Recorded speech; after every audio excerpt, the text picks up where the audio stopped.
Awesome. Well, let's get started, guys. Just as a reminder, please keep your guys' mics on mute. If you have any questions, please post in chat and we'll get started. So welcome. Thank you guys for joining the Rally Community Call. It's February 19th. And we have a special agenda with you guys for you guys today. And we're going to kick this thing off for the agenda today. Awesome. So agenda today is looking like we have an announcement about trolls and where we're going to be at next week. We will not be on Google, so I'll touch on that in this next slide. New creators is going to be taken by Mahesh. KPIs over to Mike, as well as Total's token supply. So we do have an update on that. And then we'll be sending community proposals slide over to Amit today. And then we have a special guest speaker, someone that you guys have seen on here before.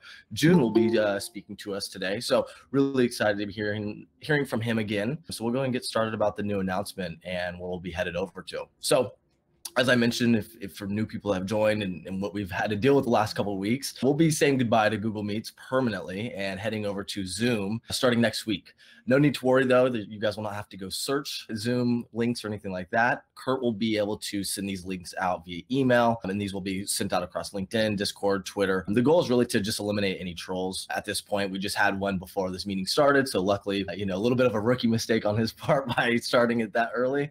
We got him out pretty quick. So we're going to be moving over to Zoom. We'll be able to gate it a little bit better and have a little bit more control over the meeting. So if you guys have any questions or if you guys are not getting the links, please hit up Kurt Phelps, Phelps GG or Alex Phelps, or myself even on Discord, on email or Twitter, anything where you guys can find us. So that'll be the update and we'll be over there. Same time, just different space. And then we'll send it over to Mahesh for new creators. All right.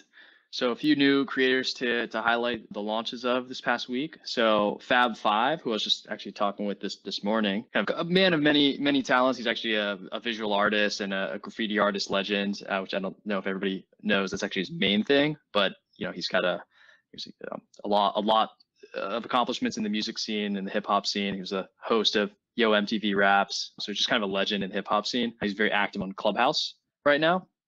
And so just to highlight his launch, he talked about his coin in Felicia's dinner party in Clubhouse, which is one of the biggest Clubhouse events. He announced on Twitter about his coin. He's had a large number of purchases at this point. And his first use case was actually for folks to donate his coin to him with a memo with offering help for him to drop his first NFTs. And so Fab is really interested in NFTs given that he's an artist. And so he was like, oh, wow, I can use my coin to almost crowdsource help as a way to just like message him.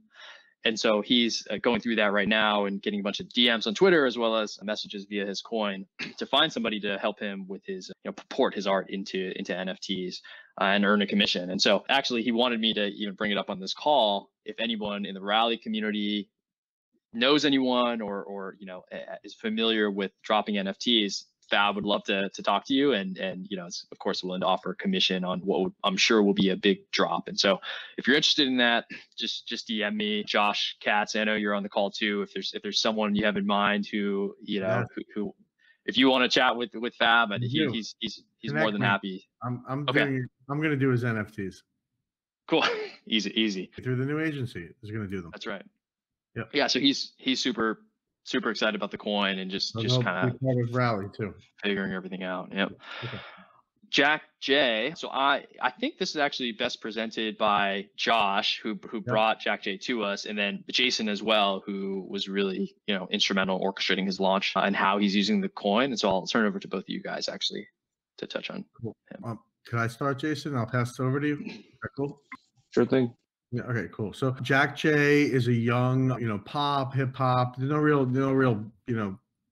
can't really put a label on him, artist who has multi-talented. He's an incredible singer, songwriter, rapper. He has a clothing line coming called Pastel. He has endless activity. He has 4.5 million followers on Insta. I don't know about other channels, to tell you the truth, because I'm an old man, but I have to look at some of them. And at the end of the day, he's super active, super creative.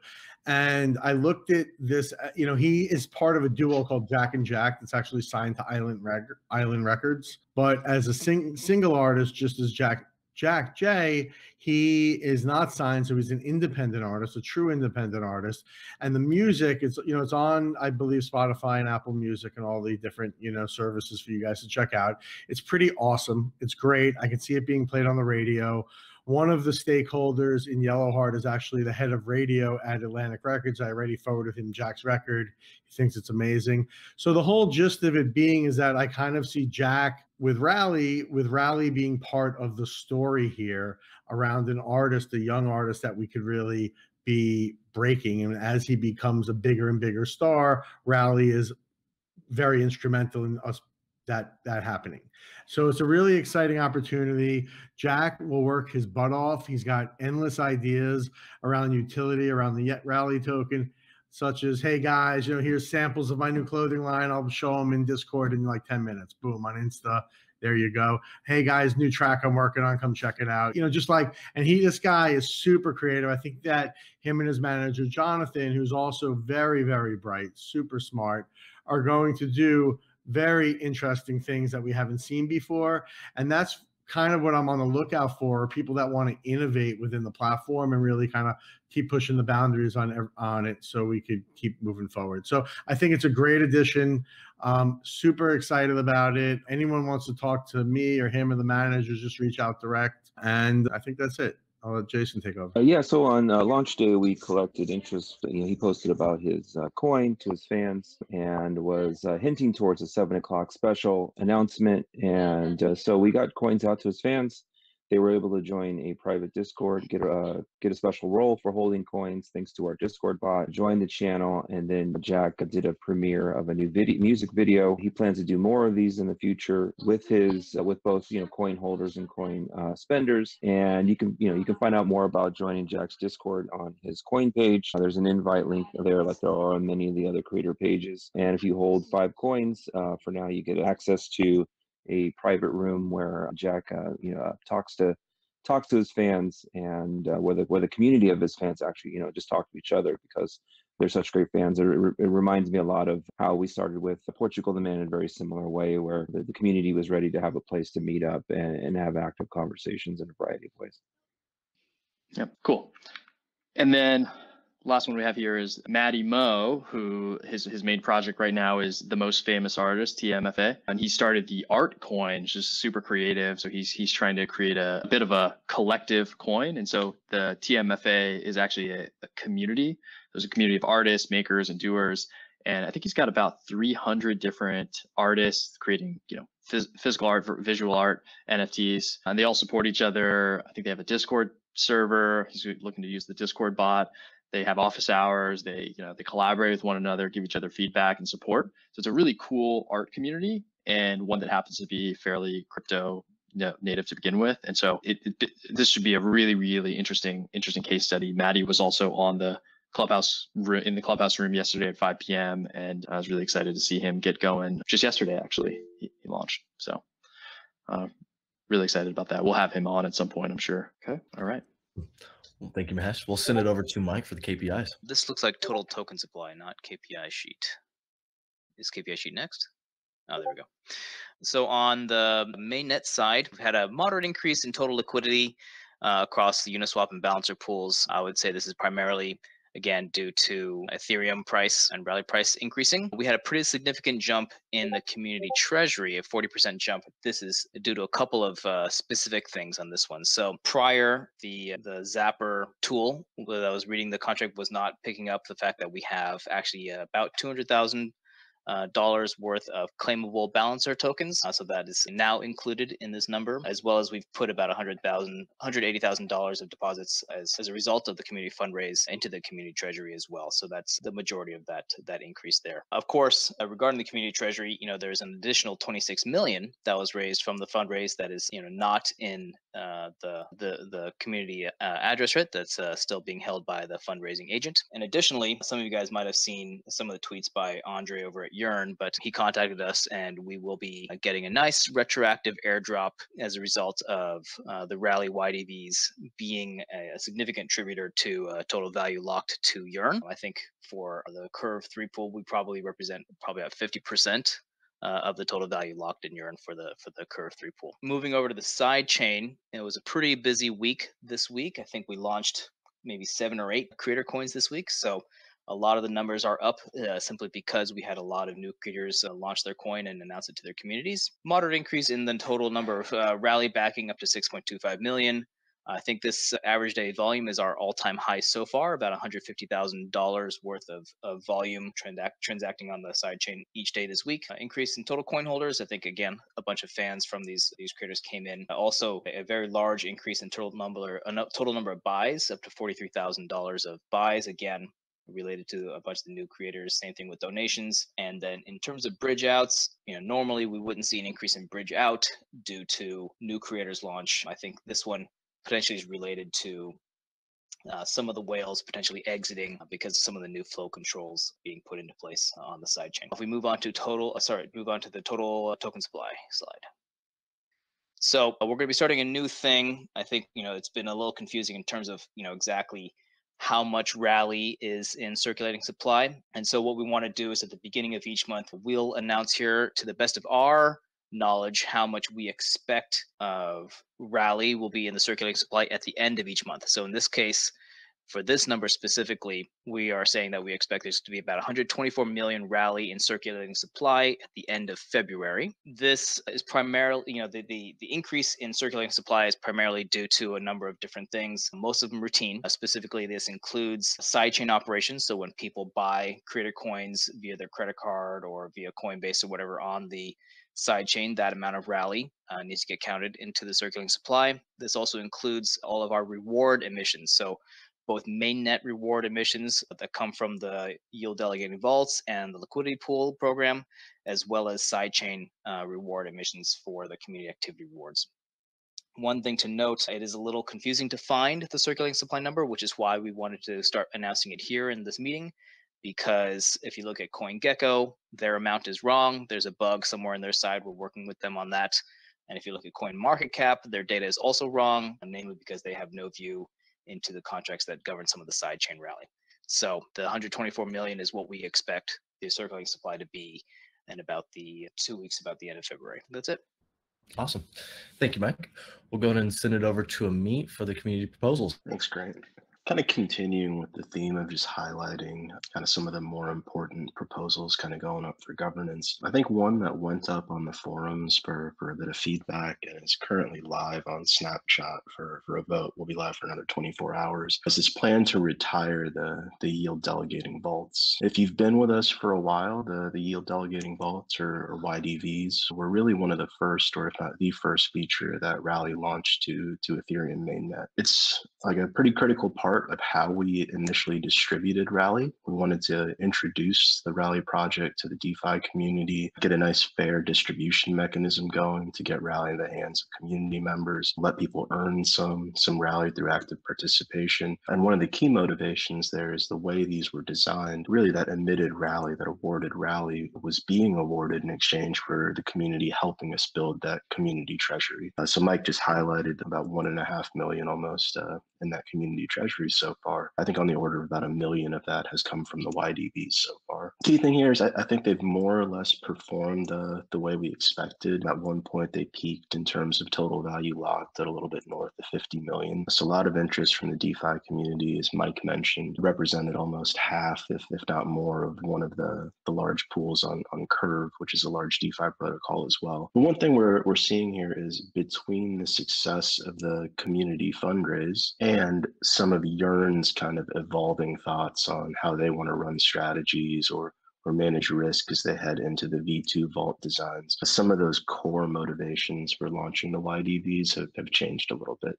So the risk profile is a little bit different, the health of the community treasury. Both of those things kind of come together to have us re-examine, are the YDVs still an important part of the ecosystem? And we've kind of come to the conclusion through the discussion, through a little bit of the feedback on the forums, that now seems like a good time to retire them. They've kind of done their job.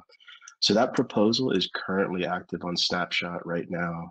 Good discussion in Discord and on the forums. So I appreciate everyone's feedback there. If you want to vote, head over to Snapchat, make sure your vote's counted. But the intention here would be to turn off the rewards to the YDVs, reallocate some of the liquidity mining rewards that go out on a per block basis that currently go to Curve 3 pool tokens over to Uniswap pool. So further incentivize the Uniswap liquidity pool.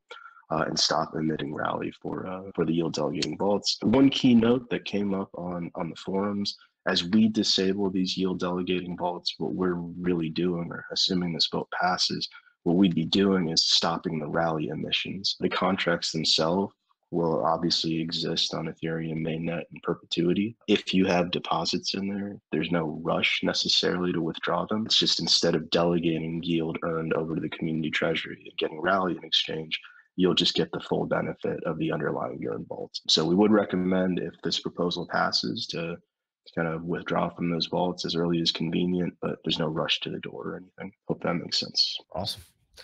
Thank you, Amit. Now time for our special guest speaker. Today we have Joon. Joon has been working alongside Rally for quite some time now, and he has talked to us, and he's been on this meeting several times now. This is going to be his third time or second time speaking to us. So really excited to hear what Joon has been working on. And take it away, Joon. I'll let you do your magic. What was I saying? Yeah, so I do a bunch of research for Rally as a researcher in residence. And, you know, I do work with Seed Club on social tokens, and I launched my own social token early last year, just as an ERC20 token, just to experiment in the space. And, you know, in the course of doing so, I realized that there were a lot of very foundational questions around how communities, creators, and fans interact with tokens as a coordinating mechanism. And so a lot of the work I do with Rally is to look at different fields that are out there, ranging from anthropology to sociology to economics, looking at some of the existing literature and trying to pull out some relevant templates and relevant features that I think are useful for social token design. And I write this every week. I write a piece that's published on the Rally Medium and on the Rally blog called Notes, so you can look at that. So my last two pieces for Pace Notes were all about this notion of subcultural capital, which I thought was really interesting as I went through the sociological literature on some of this stuff. And, you know, I think a lot of people are familiar with cultural capital or social capital, but I think it's also worth very quickly looking at sorry, I'm just adjusting my mic here based on Franklin's feedback, looking at the sort of original sort of sociological definitions of these terms, because I know they're sort of used quite freely. And so, you know, what's cultural capital, right? This was an idea coined by a guy named Pierre Bourdieu. And in this quote here is, you know, he says, the social world is accumulated history.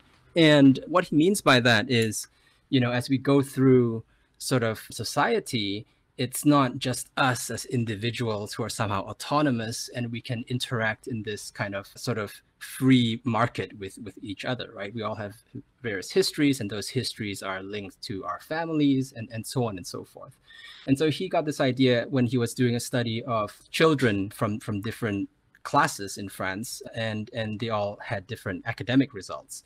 And so he thought, well, you know, the conventional explanation is that, you know, some kids are smarter and others are not so smart. And it's all about human capital, right? It's how much how much IQ each kid has. But he rejected that idea. And he said, look, I think there's something else at work here. And I think it turns out that it depends on what class they're from, right? And how does class translate to academic results? Well, he says that mechanism that mechanism is this thing that he called cultural capital, which is kids from higher classes had an accumulation of knowledge by virtue of their family history and their class and so on that allowed them to perform better in these tests. We can go on to the next slide. Can we move on to the next slide? Thanks. So then he sort of expanded on that with an idea of social capital, which is, you know, if we think of individual people in a society and their own, you know, cultural capital, how they relate to each other is social capital, right? So if you have nodes, you can think of a network, and social capital describes a network. And so, you know, these are just some examples that he's given. You know, social capital could be things like private members clubs, attending an Ivy League university, you know, who your friends, family, who you associate with.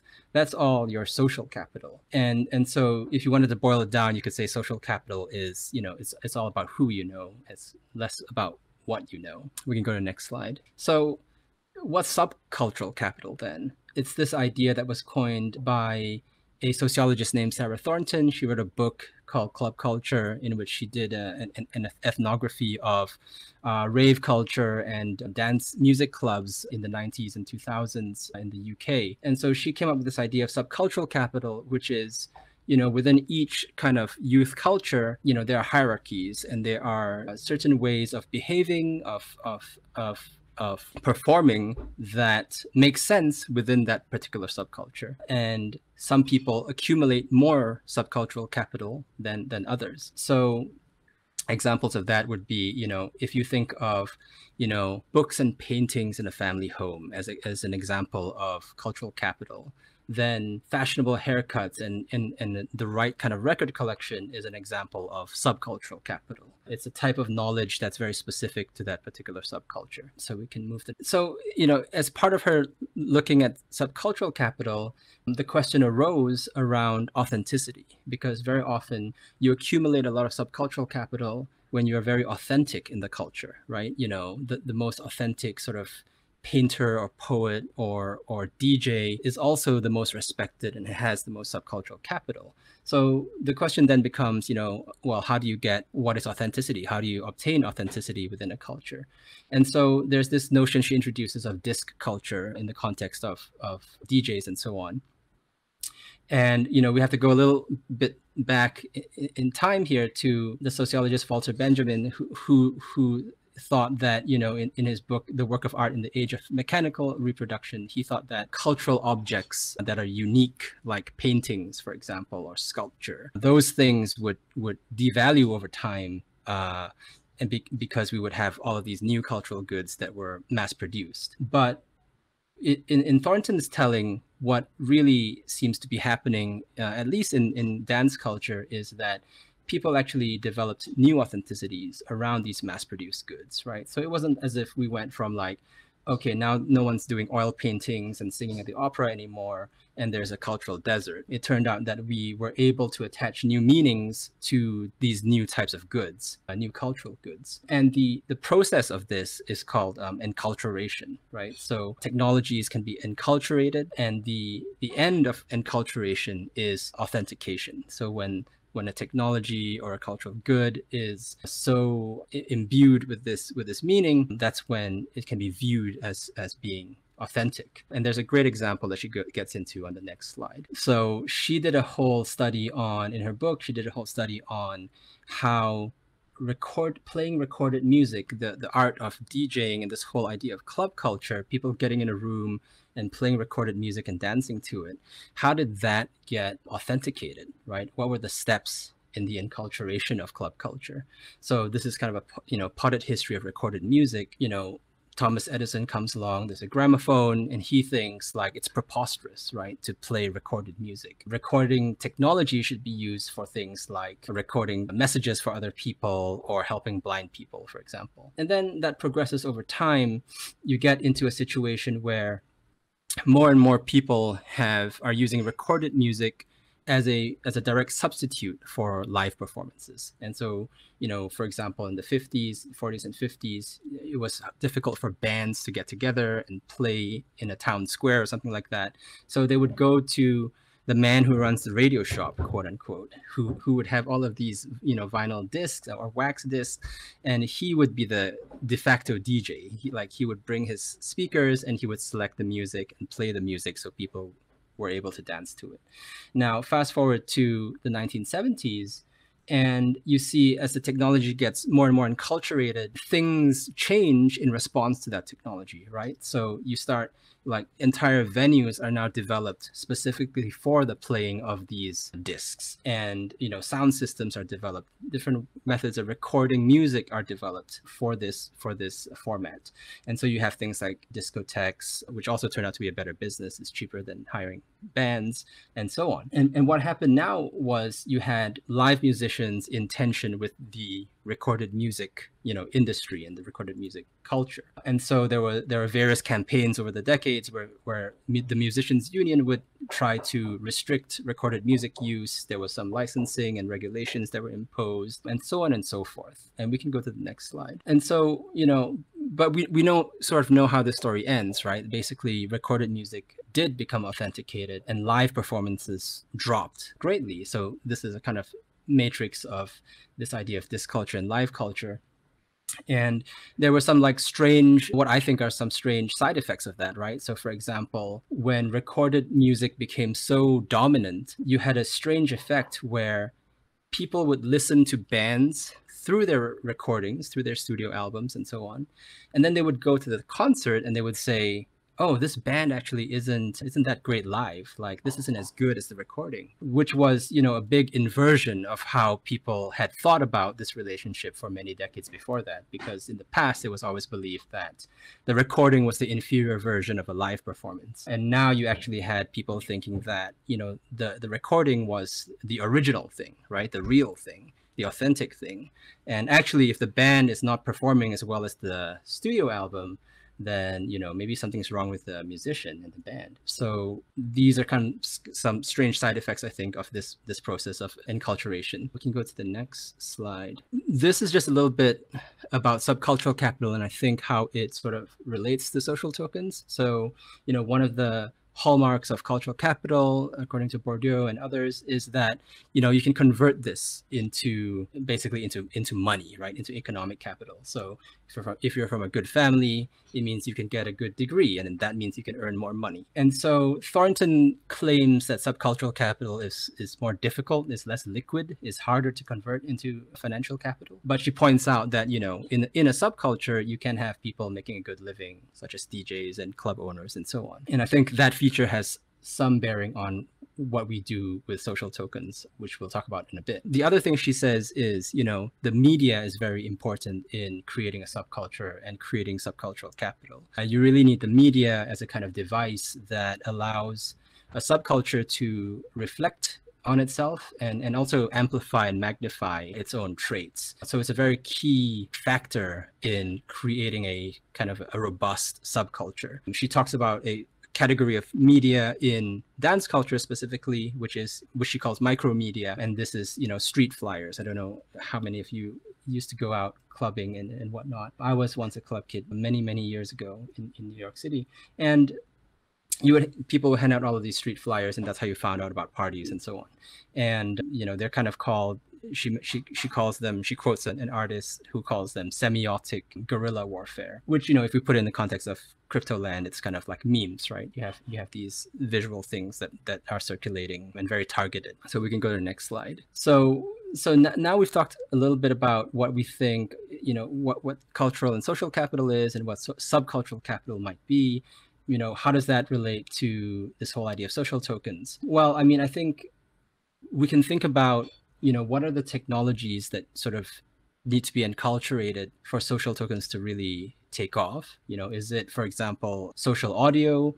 Is it, you know, Web3 technologies and smart contracts? Is it blockchains? I think there's a question mark there about, you know, what are the things that need to be sort of enculturated before we start to see authentication, and therefore the ability of some of these social tokens or social token communities to become the real thing, right? And not just some kind of, you know, worse internet version of a real community. So that's, I think, one open question. And then I think there's an idea, I think social tokens also complicate things because, you know, now you no longer really need to accumulate subcultural capital. Social tokens are super liquid and you can trade in and out and so on.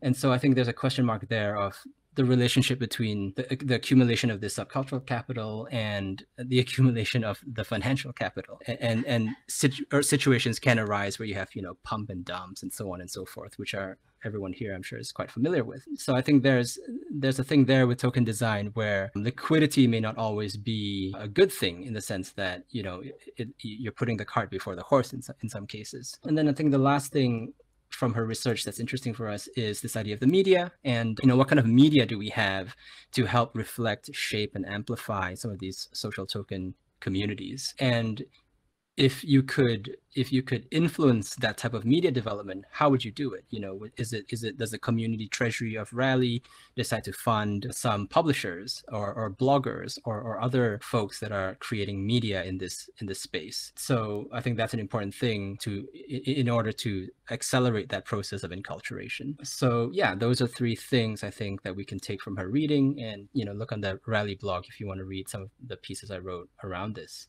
Thank you very much. Awesome. Thank you, June. You always bring the heat. I always feel a little bit smarter after I hear you talk every time. So that's pretty funny. Awesome. Thank you for that. Any questions for June as we move forward and wrap this meeting up?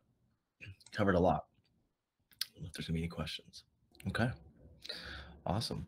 Well, thank you guys for tuning in to February 19th's version of the Rally Community Call. We will, again, just for an announcement for anyone that was not here at the beginning of the meeting, we will be migrating over to Zoom next week. So take a look at your emails, Discord, LinkedIn, Twitter. We will, of course, continue to post those Zoom links moving forward. So same time, just different place. And we'll talk to you guys then. Thank you guys and have a great weekend.